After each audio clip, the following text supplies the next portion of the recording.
According to the FBI, hate crimes in America targeting Muslims or people who just appear to be Middle Eastern surged in the aftermath of 9/11. There is this cloud, with the hate crimes, with the profiling, with being rounded up. Again, I think this illustrates the power of film, that in spite of the reality, in spite of the material that we know to be true, we still embrace the mythology. The mythology is still a part of our psyches. Stereotypes take a long time to wither away. And for many of us, we're comfortable with our prejudices. We don't want to change. We've grown accustomed to this face.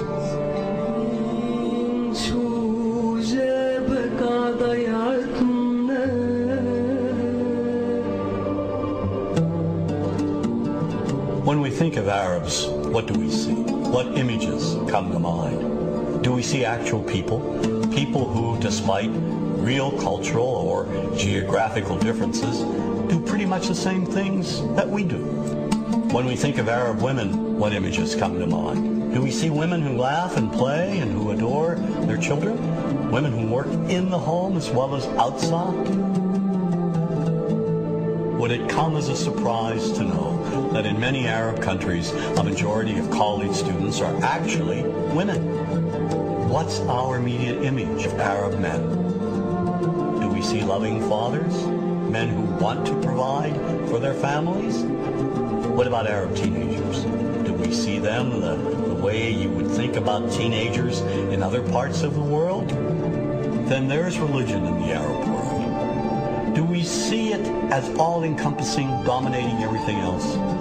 Do we know that even though faith plays a huge role in the Arab world, just as it does here in the United States, that it's also true that much of the Arab world is quite secular? When we think of Arabs and religion, does Christianity come to mind? Do we remember that there are over 20 million Christians in the region who have lived side by side in harmony with Muslims for centuries? To their credit, some filmmakers have shown Arabs and American Arabs in all their complexities. An excellent way to shatter a stereotype is through laughter, through comedy. So we have comedians. Comedians have done this historically. Black comedians, Jewish comedians. So we see Arab comedians doing this, and this is one way to release the tension. Things on a credit card, true story. Guy behind the counter picked up my credit card, sees the olive card, looks at me all weird. He's like, "Hey, buddy, what kind of name is that?"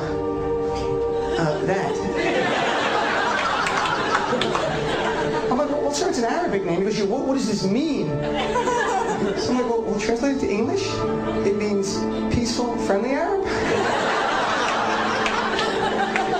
But he's not happy because, what Arab country is your family from? So I tried the most peaceful, popular one that he would like. So I'm like, we're from the same Arab country that Aladdin is from.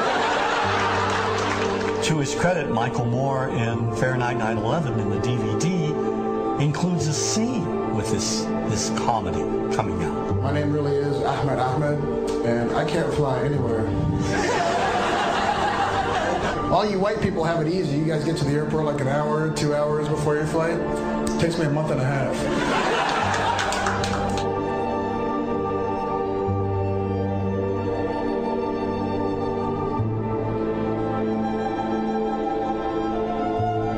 Nous vivons dans un monde qu'on peut critiquer, qui est le monde de la dérision. Vous le savez bien, et dans les médias, je dirais, le monde de la dérision, on se moque de tout. Le fait que ça se fasse me satisfait. Parce que ça veut dire que nous avons, qu'on est libre, peu à peu... Il faut qu'on soit beaucoup plus sage que ça, qu'on rentre pas dans ces provocations. Et c'est pour ça que... C'est l'autocensure, ça, Jamel. Tu comprends ce que je veux dire? Si on commence à pas faire de dessin pour pas choquer les musulmans... Non, c'est-à-dire que pour moi... C'est de l'autocensure. C'est la fin de la liberté d'expression. Pour moi, la liberté d'expression, la liberté d'expression et le respect font partie, sont mariés ensemble. Moi, je suis pour la liberté d'expression. Mais si je vais blesser une personne, pourquoi blesser la personne? Non, mais si moi j'ai envie de faire une caricature sur Mahomet ou sur un rabbin ou sur Jésus-Christ, il faut que j'ai le droit de le faire. Tu comprends? C'est ça la France. Quand tu sais que tu vas blesser 10 millions de personnes, pourquoi tu vas les blesser? Pourquoi? C'est la liberté, c'est ça. C'est la liberté de...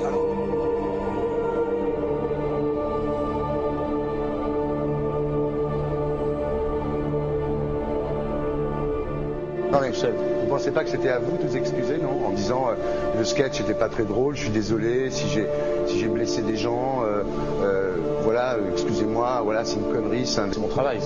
Mais vous ne referiez pas le même sketch quand même? Mais le spectacle que je fais reprend en grande partie les lignes de ce sketch.